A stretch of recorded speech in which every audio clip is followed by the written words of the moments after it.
What's up, everybody? It's your boy Wes Grant. You're watching Sub Urban Nerd. This channel where I get my nerd views. On today's nerd news, I also do movie reviews. And today's movie review I'm doing is The Lion King. Yes, I just saw The Lion King, and I just usually, if you haven't seen my reviews before, what I usually do is I just give you a kind of a feel of how I feel, or saying like how I feel of the movie, and then I go into my positive, negatives, and then I give it a grade at the end. So I've just watched The Lion King. Now, it's very divisive because if you go on Rotten Tomatoes, that it is not fresh right now. It is not fresh, and a lot of people, when they first initially saw the screenings like 2 weeks ago or something like that, were raving about how gorgeous it looked and everything. Me personally, I thought it was pretty good. I don't think it was the most amazing thing in the world, though the visuals was one of the most amazing things. But I thought it was good. Now, when you go into this movie, you're pretty much comparing it to the old one. You're comparing it to this one right here. Now, the first scene is pretty much shot for shot exactly what this is showing right here, but sort of live action. But I'm gonna tell you right now, this isn't live action. It's all CG. It's just the fact that it's so realistic, sort of like the Jungle Book, that people keep calling it live action. It's just the fact that it looks like it's real animals. They didn't record animals and then mouth them talk. No, they didn't do that. This is all CG. Now, this movie was good for the most part because it just followed exactly what this is, which the formula is perfect. So, but they did have a little bit of different changes here and there, little different things that they switched up, songs that they sort of changed, songs that they made better, and I appreciate what they tried to do. Now, as far as the story, you all know, with the Simba and Mufasa and Scar and all that whatnot happened. And the voice acting in this movie was amazing. Like, for the most part, you've got Donald Glover doing the voice of Simba when he grows up. Beyonce Knowles, she's doing Nala. You've got James Earl Jones still doing Mufasa, and you've still got a bunch of other great voice actors. Keegan-Michael Key, Eric Andre, all of them. Now, as far as the songs, I know you guys are thinking about the songs. A lot of songs stay the same. There's some that they've actually made better, like, say, Can You Feel the Love Tonight? I definitely felt more passion. Like, I just liked it so much better. Hakuna Matata, that was a great song. The one song that I kind of had issues with was Be Prepared. Now, I appreciate what they did because I went with my girl, and she hated it. She hated Be Prepared. I appreciate it for what it was because it was like a war cry. It was like a war chant. That's what the way Chiwetel Ejiofor, the way he did the song, it was sort of like speaking it. He wasn't like singing it like Scar sang it in this movie, but it still had a strong impact, and I felt the impact.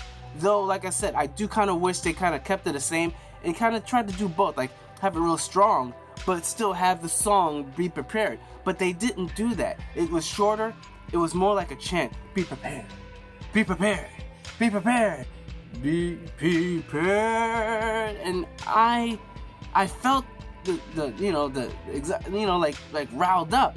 But like I said, other people not so much. But the ones that they did better, Can You Feel the Love Tonight? And like in the Circle of Life, they did a great job with that. Circle of Life, oh, amazing. Now, as far as one of my negatives, it was the J.D. McGrary, I believe, that voice that did Simba. I don't know what it was, but for some reason it was sort of annoying to me. Like the way he was delivering the lines, it kind of just felt a little stale, as opposed to the way it was delivered by I don't even know the kid's name that did the first Lion King, who was Simba. But that Simba, like, it felt more real, even though it's a cartoon. It just when Simba was talking, little kid, it felt like a little kid. This one, it felt kind of like stale, the way the lines were being delivered. And I was kind of getting annoyed listening to the little kid talk. And I don't know if maybe it might be because they say like it's supposed to look live action. Lions and these animals don't really have facial features, so when the lines are being delivered, it doesn't have those moments like you can see in their face. It's just animals, just their mouths moving. And Grant, it worked in the Jungle Book, but you didn't need to have like so much emotion. It was kind of like jovial. And this one, that's what made this movie so great. The emotions that these animals showed, like them and all that, it just was so good, and you couldn't see that in their faces, in these animals' faces, and maybe that's what it is. But I think it's pretty much the kid's voice. The kid's voice just wasn't clicking with me, so I was kind of glad when it got to, you know, Donald Glover. Donald Glover, like, he's funny. This movie has a lot of funny moments. Keegan-Michael Key and Eric Andre, their brief moment. Sarabi, she has a more critical role, as she's like the leader of the hyenas as opposed to just being a part of the three, which I appreciate. Like, you know, like there would sort of be a hierarchy in these hyenas, like a pack sort of. So I definitely appreciate that. The story went along the same way you normally would think it would go, but Scar, played by Chiwetel Ejiofor, he did a great job. There's some lines, like say this scene right here, the way it was delivered, like say when the mouse gets away, you ruined my lunch or whatever. Like this one delivered a little bit better, but for the most part, Chiwetel Ejiofor did a great job doing Scar. Like, I didn't think it could be done, but he did do a really good job. Mufasa, James Earl Jones still brings that gravitas to the voice. So as Zazu was really good. He kept the one joke about what his family member that thought it was a woodpecker. That was great. Beyonce Knowles' voice acting, she did a great job. But except there was that moment. Remember when they meet each other in the wild?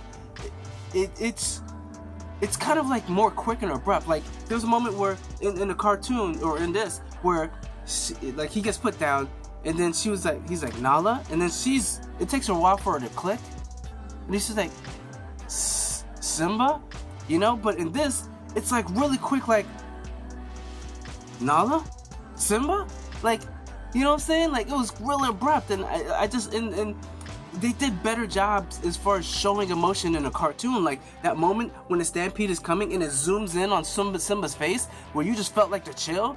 It wasn't like that. With this, it was like, okay, he sees it and it just stays right there. So I kind of wish, if you're gonna do kind of shot for shot with this, like do the great shots shot for shot.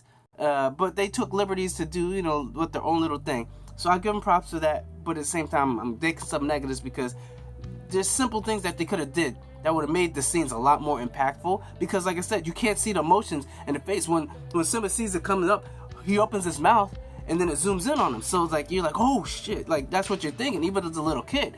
So you don't really get to feel this watching this movie.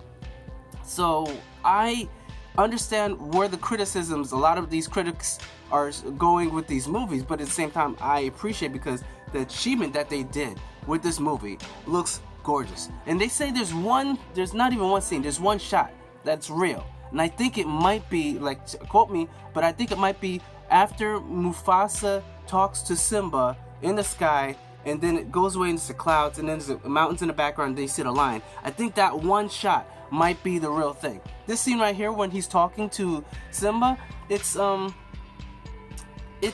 how you say, it's better here a little, but at the same time, it definitely see in what the way they did it in the real movie or in the CG movie, it was good. Like I said, I understand why some people are giving this thing criticism, because it's just not as good as original. Though for what they did, I will give it props. And I just have to say that I give this movie a B+. I'm giving it a B+ because it's not an A. And there's definitely some things that could have been done better. But for what they did, the shot for shot, it's still a great movie to watch. Personally, I could watch the original over and over. This one, you watch it once, maybe you watch it with a friend or someone that hasn't seen it, but there's no repeat watching of this show. Jungle Book, for some reason, you could probably watch that more. It's a little bit more fun. Though, like I said, Timon and Pumbaa, they definitely kind of steal the show as far as this movie, and they were fun watching. You know, like this, like, you know, Can You Feel the Love Tonight? The way the rendition went, I loved it. You know, so it's one of those songs that kind of was almost better in this one. And like I said, Seth Rogen was made to be Pumbaa. He was made like, you hear his voice even before you saw Lion King. You were like, yo, he sounds like a human version of Timon.